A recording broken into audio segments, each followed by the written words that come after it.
and there was this elephant that's like 3 times the size of the Jeep that just like walks past you, and he like brushes against my shoulder almost, and it's just like so close.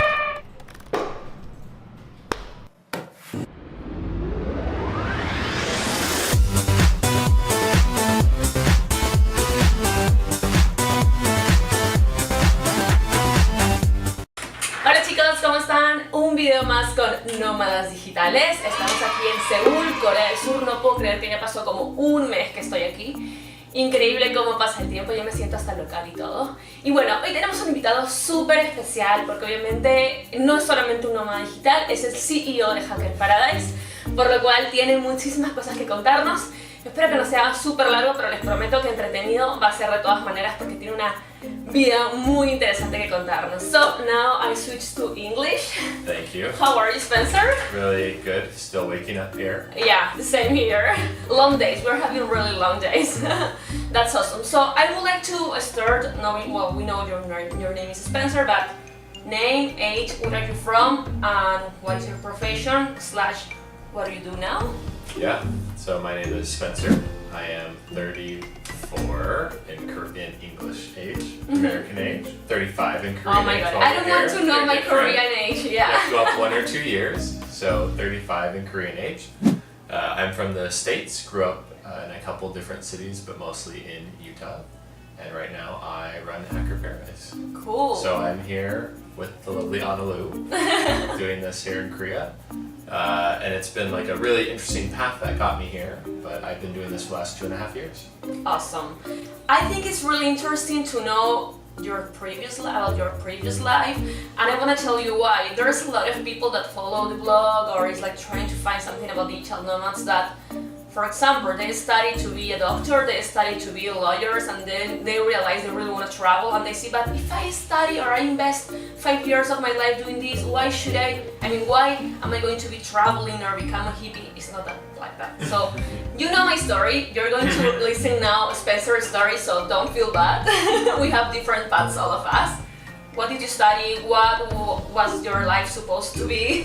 Yeah, my life was not supposed to be this. This is Neither not, am I. This is, for most of us here, this is not what we envisioned we would do. And I still have to convince my parents on a daily basis that I'm making good life decisions and I haven't thrown my life away by coming out and traveling. But yeah, I was one of the kids that was told that I should be a doctor, like lots of us were.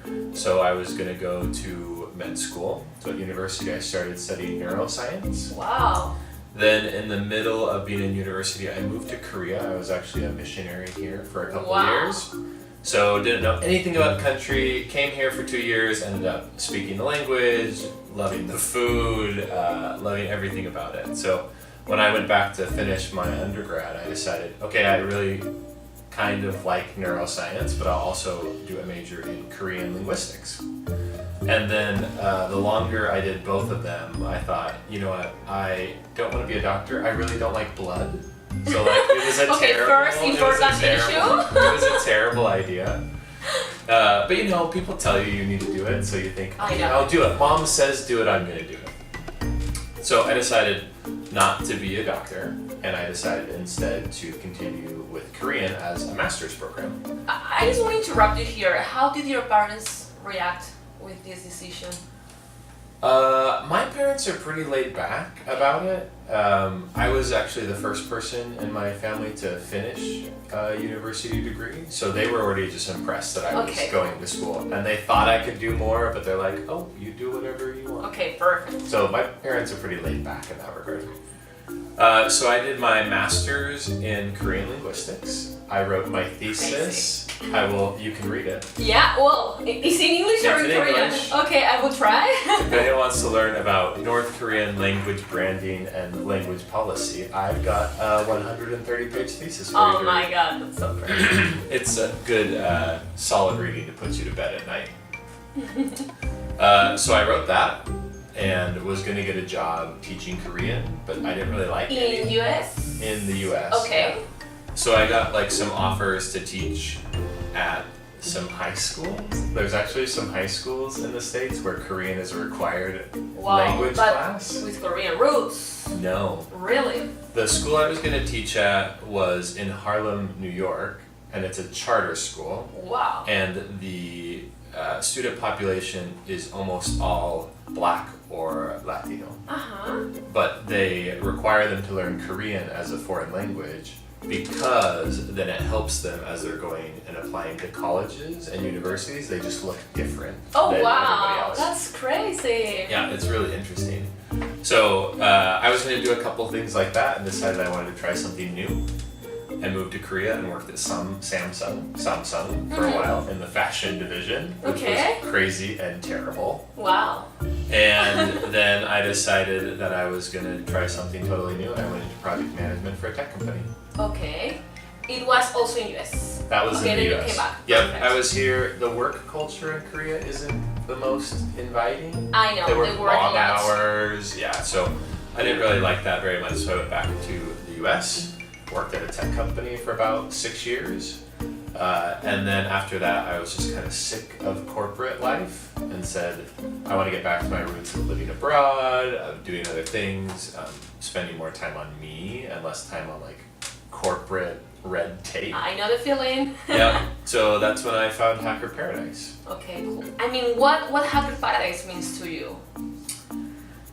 Hacker Paradise at first was just an escape for me to get away from what I needed to get away from. At that time, I just broke up with my boyfriend. I was in a place where I wanted to leave my job. So Hacker Paradise started out as an escape, and I thought this will be a cheeky little 3-month thing, and then I'll go back to normal life. Mm-hmm. And I've been here for 2.5 years, Yeah, so that you and I I haven't gone home yet.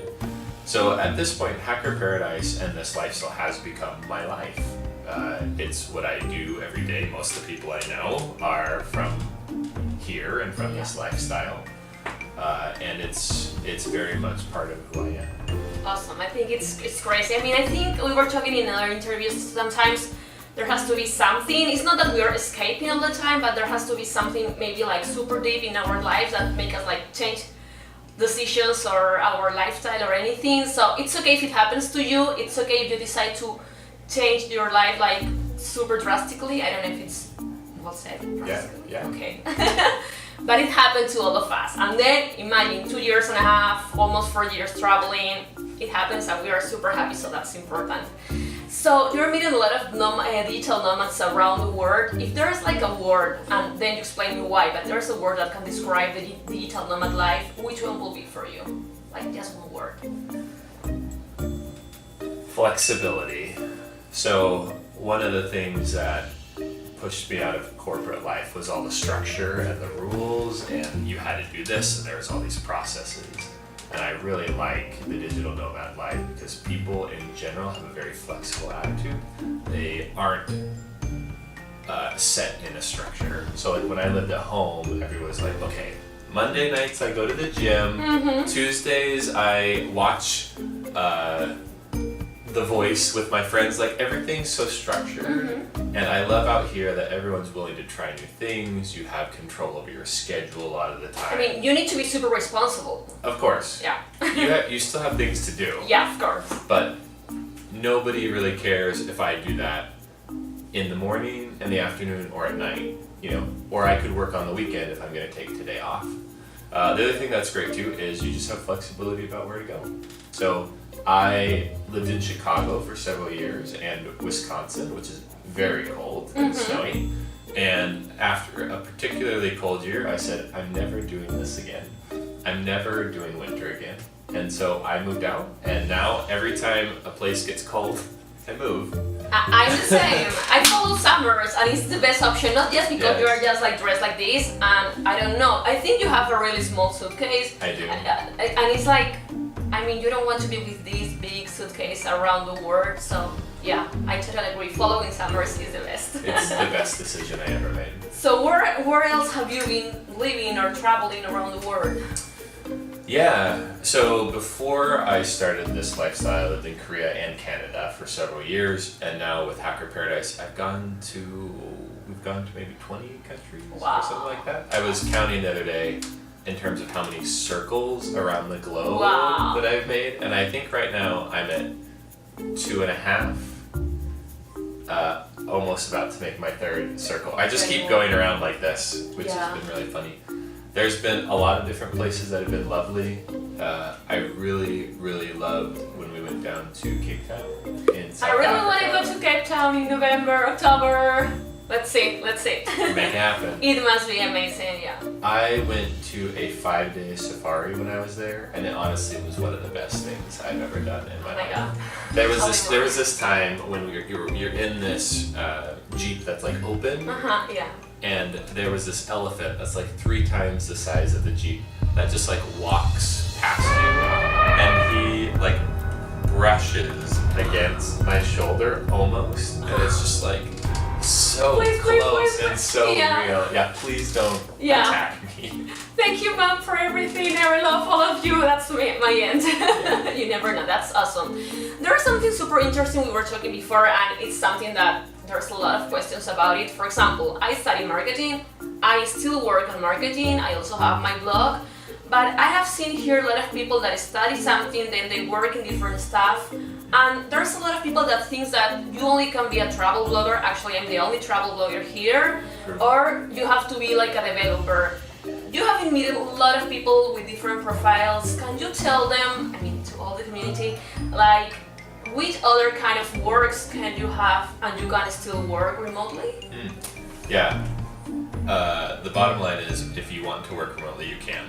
It's really up to you. So we have had so many people come with us over the years that are not what you would expect in terms of traditional jobs. People think, okay, travel blogger, that makes sense. Engineer, they're always on their computer, that makes sense. But we have had people who are doctors and nurses come with us and somehow run some sort of remote staffing agency. We've had a lot of people do real estate, and that's one of the things you think, I have to be there because I have to show the house to somebody. And everything. But they found a way to do everything remotely, and then they have an assistant that's at home just to do the showing of the house. Perfect. Real estate guys. Yeah. So, and people like lawyers or other types of accounting jobs that you think, I have to be in the office, I have all these meetings. And then once they come out, they realize, I don't really need to be there. You can do all my meetings and all of my work remotely, electronically.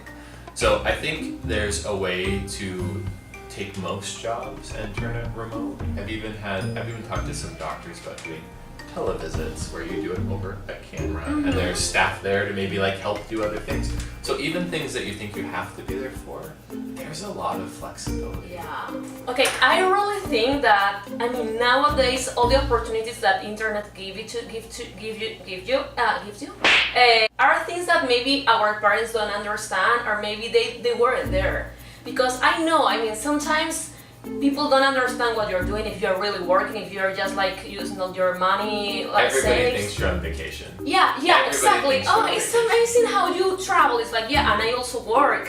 Yeah. So I'm not in holidays, please just realize that.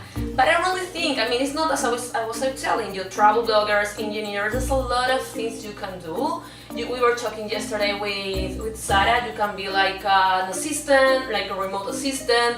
I know there's a couple that they are lawyers and they run like this consultancy in environmental law thing. Hey, you can also do it. I also talked with someone that was an architect. It's like, okay, there's no way I can do it.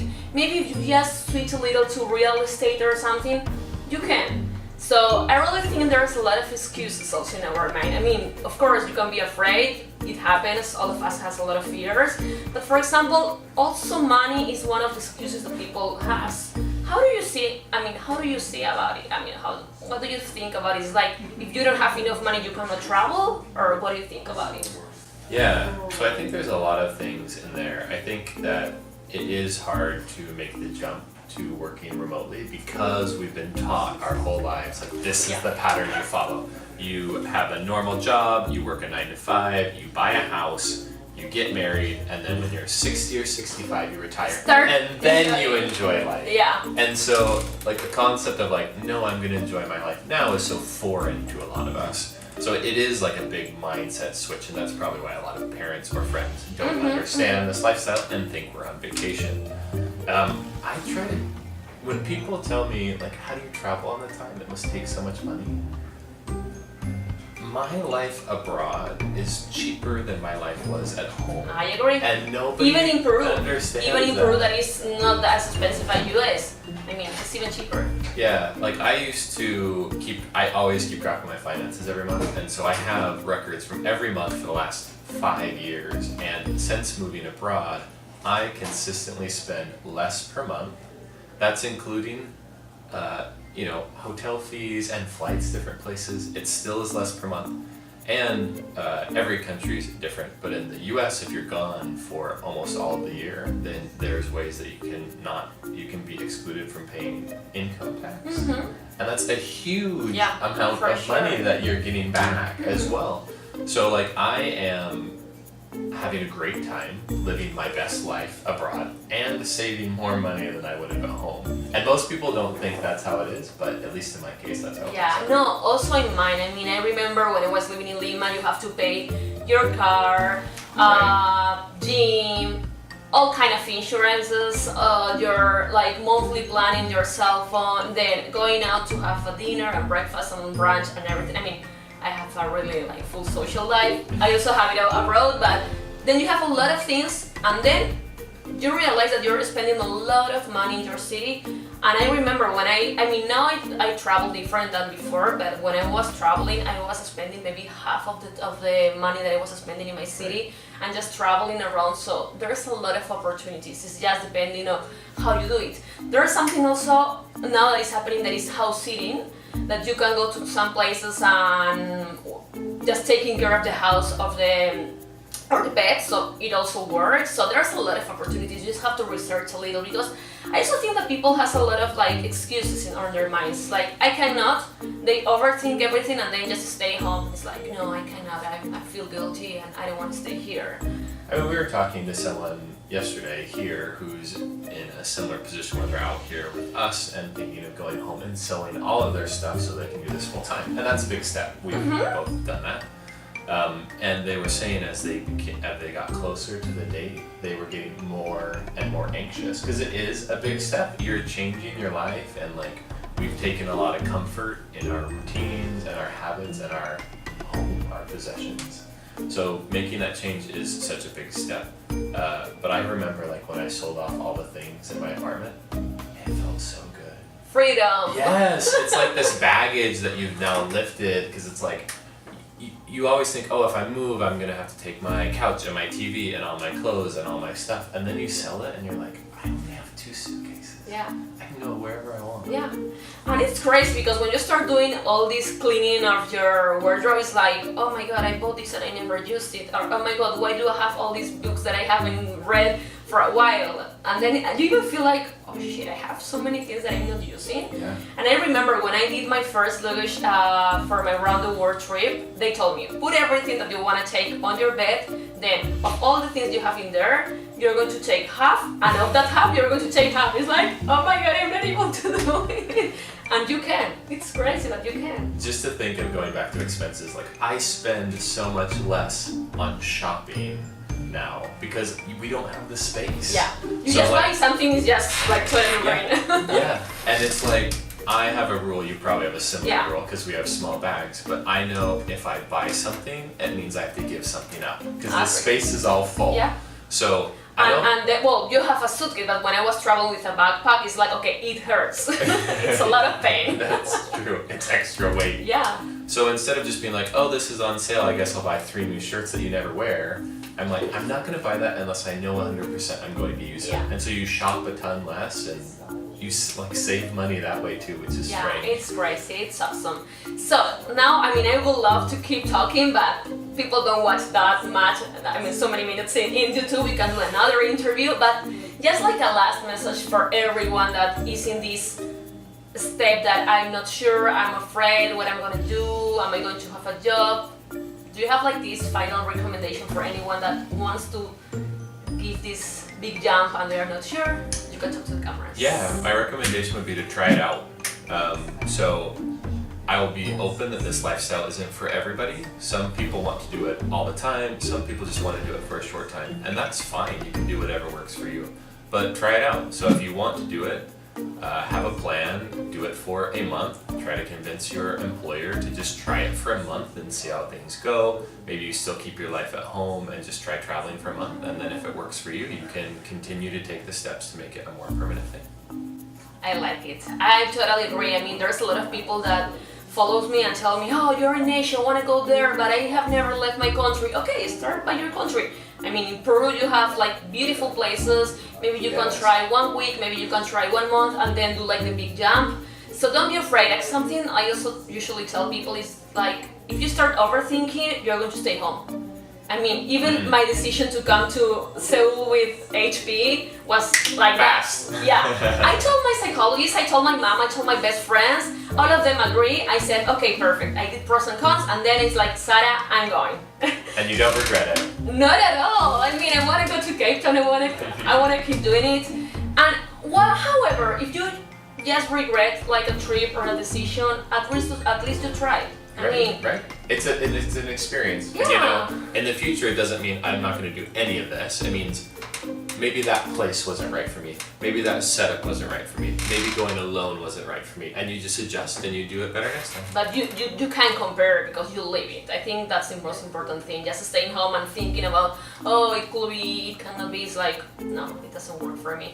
Thank you so much, Spencer. It was a pleasure talking to you. I hope it will, I mean, I'm sure it will help a lot of people that is kind of afraid of what I'm gonna do right now.